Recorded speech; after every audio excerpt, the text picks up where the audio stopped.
Hi, peak performers. It's Elizabeth Galperin. I want to talk to you today about leading in slow times. So, just like every sport has an off season, every business has a slow season. I like to actually call it your off peak stretch, and it's the calm before your next climb. As a seasoned leader, you know that the question isn't whether this will happen, it's what you will do when it happens. Now, I'm not talking about a downturn. I'm talking about those predictable lulls. Maybe it's a seasonal dip or a post-launch quiet period, maybe even just the business cycle that every business has.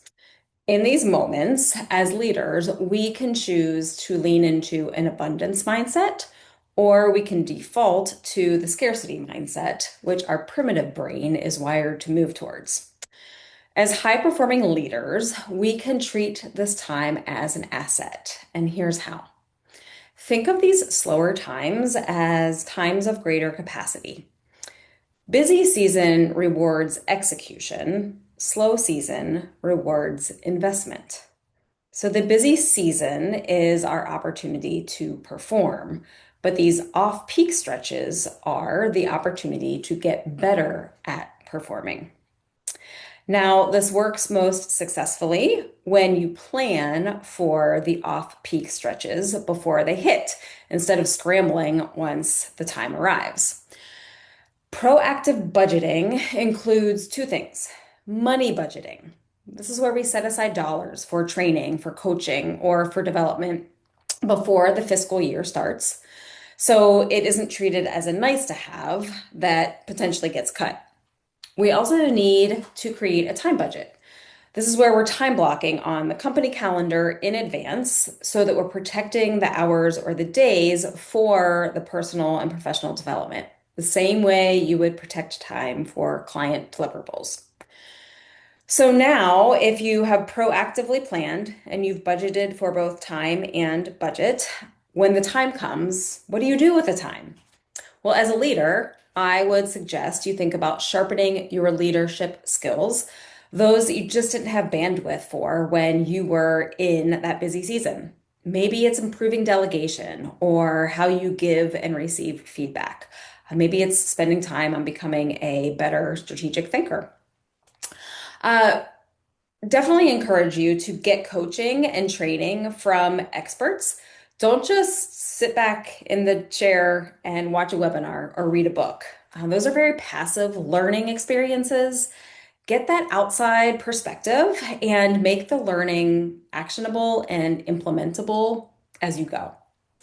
For your team, there are lots of different ways that you can invest. First, certainly their hard skills, right? Advancing their technical skills, maybe improving their time management, perhaps having the team work on process improvement.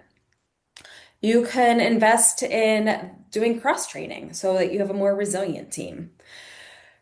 Don't neglect the human skills for your people, helping them with communication, with conflict resolution, with leadership development for your up and coming rising leaders.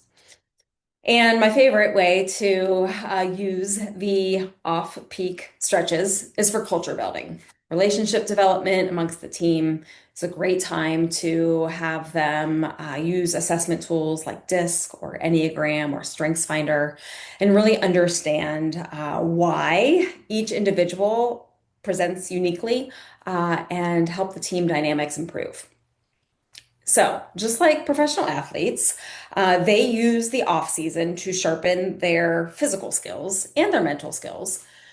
As professionals, we want to think like athletes. It's never really off season for those professional athletes, and it's really never off season for high performing business professionals. I love the saying that you don't get stronger during a game, you get stronger in practice. Think of your off peak stretches as practice. So I work with leaders who are, looking to work exactly on this type of development. I help build internal training opportunities, both for leaders and for their team, and creating and maximizing the opportunity that this time of the season presents. I work with business leaders and teams on exactly this type of professional development. So when business picks back up, the team isn't simply busy, they're better.